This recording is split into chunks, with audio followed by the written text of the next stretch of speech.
Hello students, today we are going to study about the introduction of computers.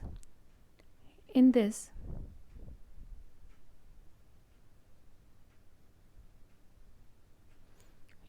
we are going to study about different type of languages that are being used while programming any type of program in the system, different type of languages and their classifications, and different type of generations of computer through which we have came so far. From first generation, we will discuss the advantages and disadvantages, why second generation is being developed, then third, then fourth, and we are currently living in the fifth generation. So that will be in the detail. Let us start with computer languages. Computer perform certain kind of functions depending upon the instruction given by the user. Every user provides certain instruction to the system that is being followed by the system. So instructions are generally written in a particular format or in a particular languages that are known as computer programs, right? So we can define a program as a set of instructions that tells computer what to process and what not to process, how to process, and in which order to process. These are the instructions we provide to a system so that it can perform its task properly. Okay, so this type of programs is known as computer programs. For implementing computer programs, we need languages that are known as programming languages, because every program should be written in certain specific format so that the machine can understand it thoroughly and perform or give proper output according to that understandability. Okay, so we need certain type of programming languages. Uh, Basically, computer languages are classified in two types, that is the high level languages and low level languages. High level languages are more closer to the users. The user which are using that computer, the high level language is closer to them. When we talk about the low level languages are generally closer to the machine. Okay, system understands low level languages. Okay, and the user is very compatible or comfortable with the high level languages. So we have classified the computer languages in basic two types, that is high level languages and low level languages. Low level languages are further classified into assembly language and machine language. Let us consider the low level languages. Machine languages, when we are talking about low level languages, means that languages which are close to the machine, or we are or directly we are executing every type of instruction on the machine through low level languages. So the first kind of language that comes into mind is the machine language. Machine language was the basic language that was developed to execute certain instruction on computer or system. Okay, it is in the term of binary 0 and 1s. The processor directly understand the machine language, or because processor directly understand the binary numbers. So it is not difficult to read and write the machine languages for system, but it is difficult for human to understand it thoroughly because it is in the format of zeros and ones. Okay, to make it little bit simpler, because machine language can't be taken or simplified for the human, as 0 and 1s can be more complex. Okay, so for memorizing or for reading and writing, therefore machine language can be further simplified or converted into opcode. Okay, opcode depends on the type of processor we are using. Okay, so the program which are written in the opcode is known as assembly language code. Okay, it although assembly language is also a low level language, but the system only understands 0 and 1. So assembly language needs also be to be converted into machine language so that it can be executed. For that purpose, we have another type of converter that is known as assembler. you can go through the diagram as well. See, low level languages, we have two partitions, that is assembly language and machine language, whereas assembly language get converted into machine language because the system only understand machine language. So we have assembler that convert the opcode. Opcode is little bit simpler form of machine language, so it convert assembly language into machine language, and after that the execution continues. Okay, when we talk about the when we talk about the high level language, the high level language basically is more closer to user, and it is basically written in English, but it is far far far from the machine, so it needs to be converted to the level the machine understands. Okay, so the high level language also needs a conversion that is being performed by the compiler. So assembly language is being converted to the machine language by assembler, and high level language is converted to the machine language by the compiler. Here, the classification of computer programming languages is being completed. Now we will move towards the generation of computers. Why we are in fact saying it as a generation? Because whenever we are talking about generation, means there are some improvisation in the previous technology, and some addition or new features is being added to the new technology. Okay, so similar history is being there for our computer also. Every time a new generation appears regarding computer, a new technology is being emerged, and some corrections or some modification is being made from the last generation.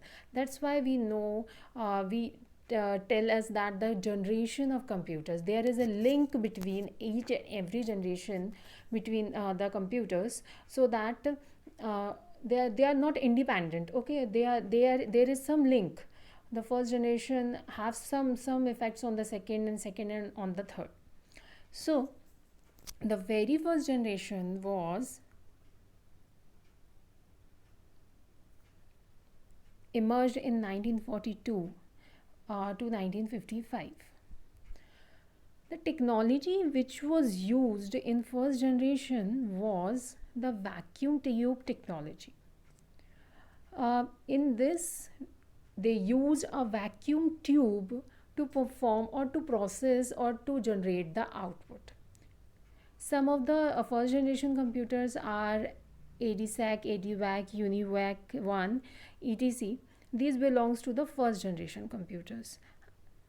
The advantages which we can see, that the computer are fastest of their time because it was the first computer or a machine that generates certain type of output, so they are faster in their times. They were programmed using machine language, the basic language that we used, zero and ones. That's why also they are faster, because no conversion is being needed, so they are also fastest. But when we come up to the disadvantages of first generation computer, here is a long list. You can see it is unreliable, as vacuum tube generate so many errors. If certain kind of air bubble is being generated or anything happens, it generate a great error. Okay, so it is a unreliable machine. The output may be correct, may not be correct. It is not a reliable machine. Okay, very costly, as it was the first machine that is being built, so it's not that cost effective. It is very costly, generate a lot of heat, uh, huge size. It has a size of a room at least. Okay, so that big machine generate a lot of heat, also need a AC or a coolant to make it a balance between the heat generated by it. It is non-portable. Of course, the size is a huge size, so it is not portable. Consume lot of electricity, and constant maintenance is also required, because there are very such a huge machine, such a huge heat, so constant repairing is also required. So as you can see that there are n number of disadvantages of first generation computers, although it's the fastest of their time, but the disadvantages lead us towards the second generation. Here comes the second generation from 1955 to 1964. The second generation uses the transistors. Okay, instead of vacuum tubes, they uses transistors that were cheaper. Obviously, transistors are cheaper in nature. They are small in size. They are very compact. As comparative to the vacuum tube, they are compact and generate less heat. Okay, more reliable, faster, faster, right? Faster in comparison to the first generation. Now we can see that the advantages here are the use of transistor. This is a great transformation from first to second generation, that we move towards the transistor. It is reliable because vacuum tubes are not used, so transistors are more reliable and comparative to vacuum tubes. Okay, they are smaller in size, generate less heat as compared to the first generation. Okay, they are small in size, that's why consume less electricity also. Okay, faster than the first generation. And here comes the introduction of assembly language. Assembly language got introduced in second generation computers. Of course, if there is an assembly language, assemblers were also introduced, so a conversion can happen, and machine language can be generated. Okay, but still it have a disadvantage, but they are few. As we have seen, for first generation have a long list of disadvantage, but with second generation there are left with the three only. Okay, still very costly. AC needed because in fact it generates some kind of heat, so to balance it we need AC, and constant maintenance is being required. These are the basic three disadvantage that second generation shows. After that, we move to the third generation computers. Third generation computers comes with ICs, that is integrated circuits. Instead of using a single transistor and coping up with the speed issues, the third generation, which comes in 1964 to 1975, deals with integrated circuit. Here they are, a single IC can have many transistors, registers, capacitors. This development made a computer smaller in size. Now from third generation we are shaping up our future that we are living today. Okay, so from here the system becomes smaller in size. They are reliable and efficient, as we are maintaining n number of transistors and registers or capacitors on a single IC. Getting, so it is a different kind of improvement in the generations. Advantage is more reliable, definitely smaller in size, generate less heat. Anything which is smaller in size generate less heat as compared to the larger size machines, larger size hardwares when we are using. Okay, so it generate less heat, faster, less maintenance. As it is smaller in size, more technicalities are not issues here now, so it consumes lesser electricity also.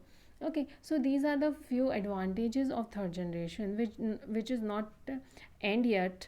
Here we comes with the high level language. Third generation generate gives us the high level language so that we can code easily. The languages which we know now is the high level languages, right? So it gives the introduction of high level language. Magnetic disk uses for the external storage, more storage capacity. Many input and output devices were introduced, such as mouse and keyboard. So third generation was a key generation on which our future depends. Okay, so the n number of things has happened in the third generation, that is magnetic disk, more storage capacity, input output device such as keyboard and mouse. We can't think even we can survive without these type of things today. So disadvantage is still costly. We are unable to maintain the cost of the hardware. Still we are figuring out the cost of the hardware. And AC needed, although it generates less heat, but still AC needed. As you can see, the number of disadvantage kept on reducing. So there are more advantages over the disadvantage. The third generation proves to be a golden generation that has given us a lot of storage devices, input output devices, especially a high level language through which we can code now easily. So next comes the fourth generation. 1975 to onwards, we are living in the fourth generation computers. Today, presently, we are living in fourth generation computers that use a very large scale integration to make the size of the computer even lesser. We use very large scale integration. VLSI circuits have about 5,000 transistors and other circuit elements and their associated circuits on a single chip. You can imagine it is possible to have a microcomputer of the four generations. Okay, so they are more powerful, more reliable, affordable. As a result, it gave a rise of a personal computer revolution. Here comes the personal computer which we are dependent on. So VLSI is the important factor that leads to the personal computer revolution. We can kept it, we can use it. After that, the history states advantages VLSI technology used. It is the biggest advantages of fourth generation computer. Very cheap, portable and reliable. Now we can move the system from one place to another. Use of PCs smaller in size. Production cost is very low when we compare to the last three generation. Production cost become low. Very high processing speed. Here comes the new factor, that is processing speed. Because the size is small, we expect that there are different changes in the processing speed as well, but processing speed surprise us every time, and this time also we have a very high processing speed, very large internal and external storage capacities. So we made a growth towards the storage capacities as well.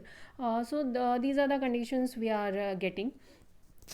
Disadvantages: manufacturing of microprocessor chips. VLSI is a great technology, but manufacturing of the microprocessor chip is a highly sophisticated technology that needs more attention. Okay, but no, not so good so far. So we are in the fourth generation and we are living in the fourth generation. We are making some movements to move to the fifth generation, which we are thought of. Fifth generation is in process. We are making our fifth generation. What fifth generation states: once upon a time, a human being builds a computer. Right now, we are making a computer a human being. Okay, so we need a computer that can think, that can reason, or that can solve complex practical problems by just seeing it. Okay, so we are trying to make a computer more realistic and more human like. This what fifth generation expect from us, and this what we want to do. Okay, so some of the characteristics which we are concentrating upon are the making decision themselves. We are moving towards the AI, artificial intelligence, IoT, and machine learning. They can make decision by themselves, having a capability of reasoning, which is a great capability of a human being that can be inbuilt or embedded in a system, so that it can reason the things around us, around them also. Having a large capacity of internal storage is still a issue, because as we are moving toward a digital world, everything is in digital now and the data is capped on increasing, so we need a larger capacity of internal storage. So having extra high processing speed, of course speed is beyond the limit. Still we are not satisfied, we need a high processing speed still. So high processing speed is another area where we can focus. And ultra large scale integration circuit, we want the system on our wrist now and on our ring, maybe. So we are focusing towards the ultra large scale integration circuits, so that the size of the system becomes small and very small. Development of true artificial intelligence, the system can understand and behave like a human being. Okay, advancement of parallel processing. Parallel processing is an area where we are focusing more and more, because the parallel processing give a reliability of getting the task done as soon as possible. Okay, more user friendly interfaces with multimedia features. Although we are having a great user friendly interfaces, but we are moving towards other interactions in 3D graphics and all. Very powerful and compact computer at cheaper rate. We assume that the computers which we are going to develop are at the cheaper rate as comparative to today's world also. So this is it. We are done with the generation of computers. I hope you get the point of first, second, third, fourth, and the fifth generation we are living, and all the computer languages we have taken into the consideration. So, thank you for watching. Hope you got the point and the concept clear.